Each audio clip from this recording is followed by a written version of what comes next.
역시 명불허전 구독자층도 보통이 아니다. 댓글들이 너무 글을 잘 써요. 하나하나 주옥 같습니다. 또 한번 읽어볼까요? 바다가 훤히 보이는 카페에 와 있습니다. 원장님들 댓글 달아주신 거 보니까 많이 답답하신 것 같던데 뚫으십시오. 스트레스가 있으시죠? 뚫으세요.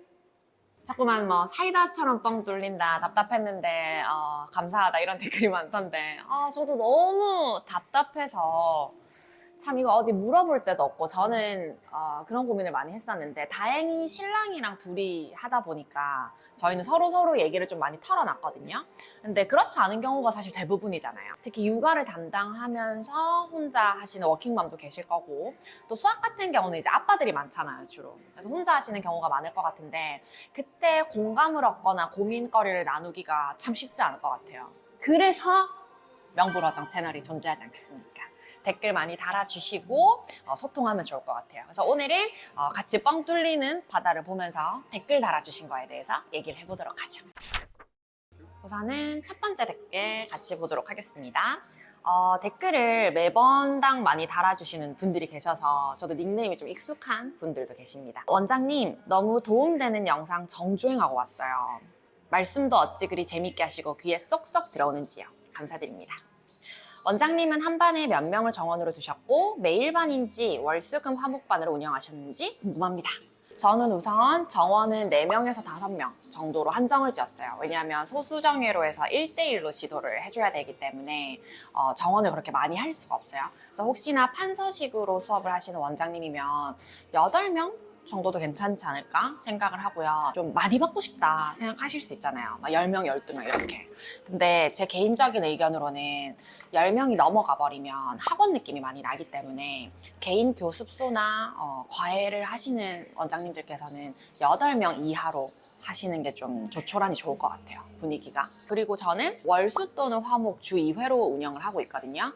여러 가지 이유가 있는데 매일반을 하게 되면 시간표 짜는 게 생각보다 쉽지가 않아요. 또 학생들이 고학년이 올라가고 중고등이 될수록 영어, 수학 또는 다른 과목 학원을 많이 다니게 되거든요. 그럼 내가 매일반을 잡아놨을 때 그 시간에 매일 오게 되는 스케줄을 잡을 수 있는 학생이 생각보다 많이 없을 수도 있어요. 그래서 월수 화목으로 좀 유동성이 있게 가능하도록 그렇게 주 2회로 정했습니다. 그리고 제가 기분이 좀 좋았던 댓글, 와, 이분은 말을 너무 잘하셔서 이런 노하우 없이도 성공했겠어요. 감사드립니다. 그리고 또 오늘도 맞는 말씀만 명쾌하게 해주시는 원장님 고맙습니다.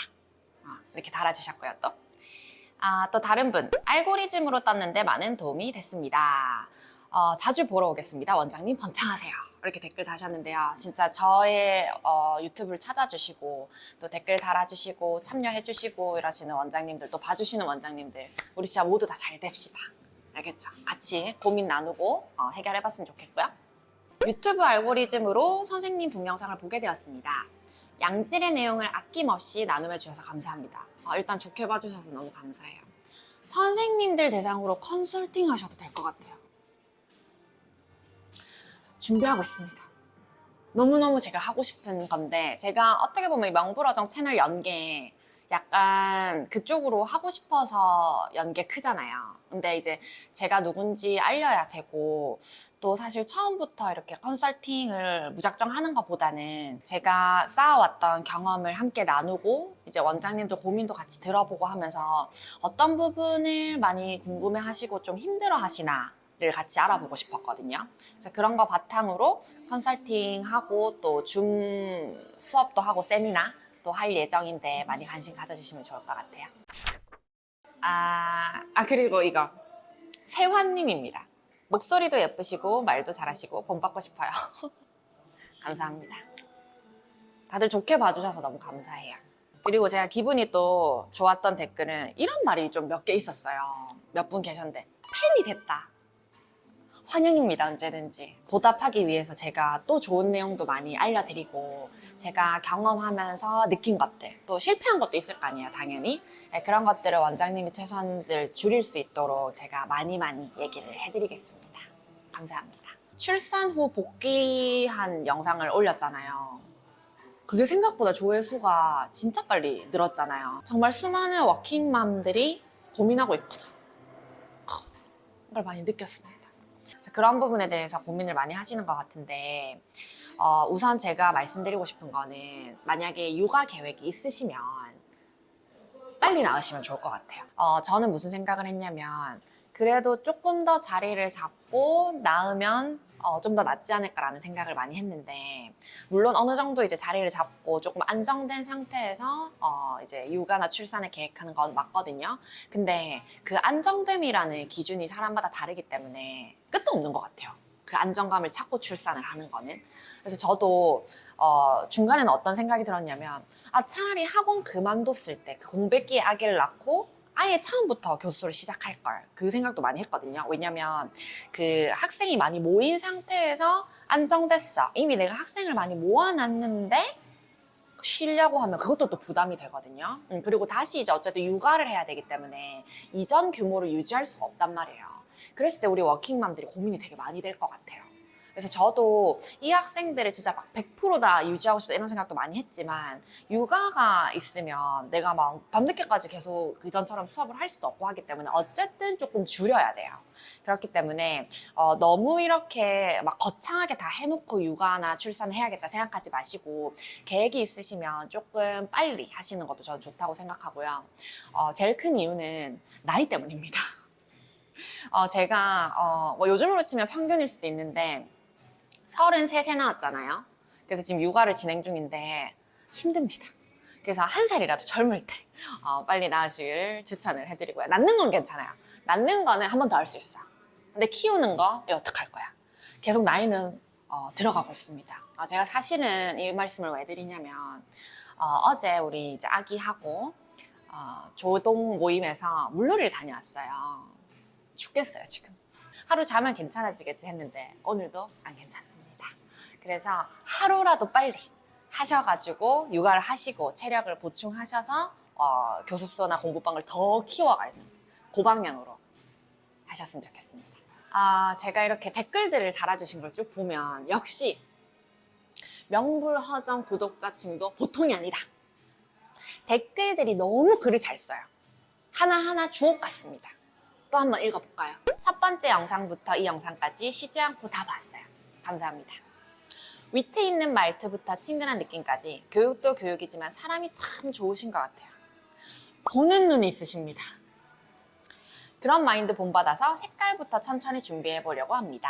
이렇게 달아주셨는데 우리 오픈 시기부터 이렇게 고려해야 될 점 3가지 영상을 쭉 올렸잖아요. 4편 정도를.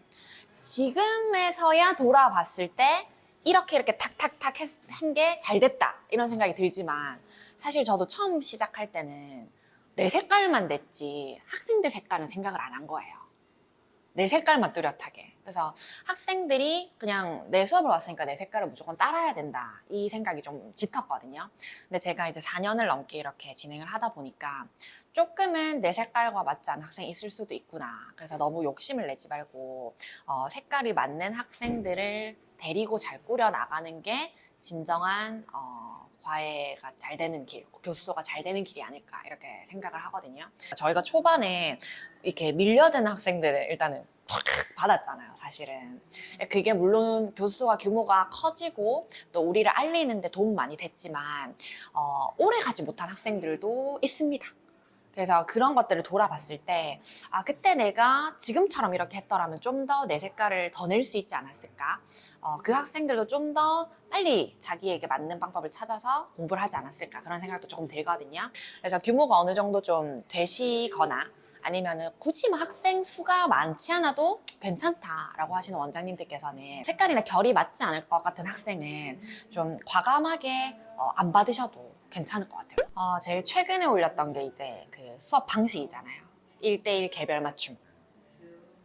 댓글이 궁금한 점들이 엄청 많이 올라왔습니다. 저도 고민했던 부분이에요. 이게 중고등부 특징이 뭐냐면 내신이 출판사가 너무 많기 때문에 인근 학교 학생들도 다 달라요. 그래서 그럴 때 개별 수업을 어떻게 진행하냐를 많이 물어보셨거든요.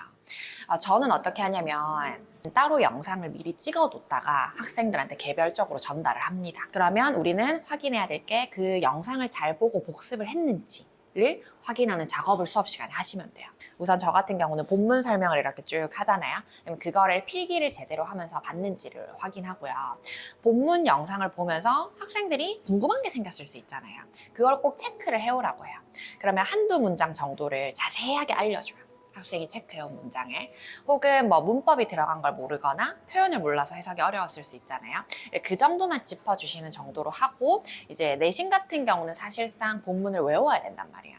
그러면 외운 거 확인하고, 그리고 문제 풀어온 거 오답 확인하고, 그 정도를 해야 되고, 개별 수업을 할 때는 이렇게 지문을 통째로 수업 시간에 설명을 해준다. 이게 좀 불가능합니다. 제가 영상에서도 말씀드렸지만, 되도록이면 영상을 많이 활용하시고 오답풀이의 시간을 많이 쏟으시는 걸 추천을 해드립니다. 교습 장소에 대한 고민도 되게 많으신 것 같아요.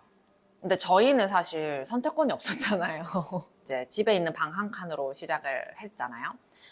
저는 그게 맞다고 봐요. 이게 새로 내가 뭔가를 차려가지고 탁 시작을 하려면 아무래도 드는 돈이 많기 때문에, 뭐 예를 들어 내가 막 5천만 원 정도 여유가 있어가지고 막 월세도 얻고 보증금도 내고 인테리어 다 했어. 그래도 괜찮아. 그러면은 괜찮을 수 있는데, 뭐 사실 여의치 않잖아요. 그죠? 아기도 키워야 되고 뭐 여러 가지. 그렇기 때문에 최대한 지출을 줄여서 시작을 하셔야 되고요. 상가, 그리고 아파트 월세, 장단점이 너무 뚜렷하고 색깔이 너무 달라요. 그래서 요거는 제가 따로 장단점 정리해가지고 영상으로 알려드리거나 세미나에서 조금 더 얘기를 풀어보도록 하고요. 제일 중요한 건 원장님 수업 색깔입니다. 그래서 수업 색깔에 맞게 좀 과외식으로 하고 싶다. 그러면 아파트 월세를 추천을 해드리고, 그래도 조금 학생 규모를 더 늘려가지고 판서식으로 수업을 진행하고 싶다 하시면은 저는 상가 쪽을 추천을 해드리고 싶어요. 그리고 원장님들, 아마 제가 이 말씀을 드리면은 하실 수도 있는데, 일단 구독자층이 거의 뭐 3, 40대 그리고 50대. 시간이 중요해요. 시청 시간. 밤 10시 이후. 우리 어떻습니까? 수업 끝내고 와서 애기 씻기고 재우고 딱 누웠네. 누워서 봅니다. 근데 너무 감사한 거는, 사실 저도 아기를 딱 재우잖아요. 빨리 자야 돼요. 그 시간에. 근데 그 시간을 쪼개가지고 명불허전 영상을 보셨다는 거는 진짜 너무 감사드리는 마음이고, 진짜 간절하시구나. 우리 잘 됩시다. 제가 조금 더 힘을 내가지고 좀 더 좋은 양질의 정보를 많이 나눠드리겠습니다. 이런 열정이 뿜뿜 올라오거든요. 그래서 이 워킹맘으로서 사실 참 웃었어요, 그게. 다들 누워서 보시겠구나. 제가 요새 고민이 되는 거는, 저희 아기가 이제 10개월 정도 됐는데 이제 9월이 되면 돌이거든요. 저는 친정엄마가 봐주고 계셔서 일단은 수업을 진행하고 있는데, 고민이 이제 아기들이 어린이집을 갈 때가 되잖아요. 그러면 우리의 문제는 이거예요. 어린이집에서 딱 하원하는 시간이 우리 수업 시간이잖아. 그러면 이제 저 같은 경우는 보통 오후에 시작해서 뭐 8시 반, 9시 이때 수업이 끝나니까 그때 어차피 또 아기를 누가 봐줘야 된단 말이에요. 그러면 아기가 예를 들어 어린이집을 가면 하루 종일 못 봐. 그래서 어린이집을 보내면서 어떻게 또 공부방을 운영해야 되나? 저는 아직 그 길을 안 가봤으니까 그런 고민도 되고, 아니면 어린이집을 안 보내고 오전에 계속 같이 있어 주다가 오후에 할머니한테 또 맡겨야 되나? 뭐 이런 고민도 많이 되고. 그래서 저도 이제 제가 워킹맘이다 보니까 뒤지기 싫어가지고 막 문화센터도 열심히 다니고 요새 그러거든요. 오전에 막 계속 다니다 지금 좀 병 났는데. 그래서 빨리 아기를 낳으라는 거예요. 알겠죠? 그래서 아무튼 그런데 그 부분에 대한 고민이 많아서 구독자 연령층을 보니까 아마도 저보다 앞서서 걸어가신 선배님들이 많으신 것 같아요. 그래서 육아에 대해서 조금 노하우 있으시면 또 같이 나눠주셔서 좋을 것 같아요. 오히려.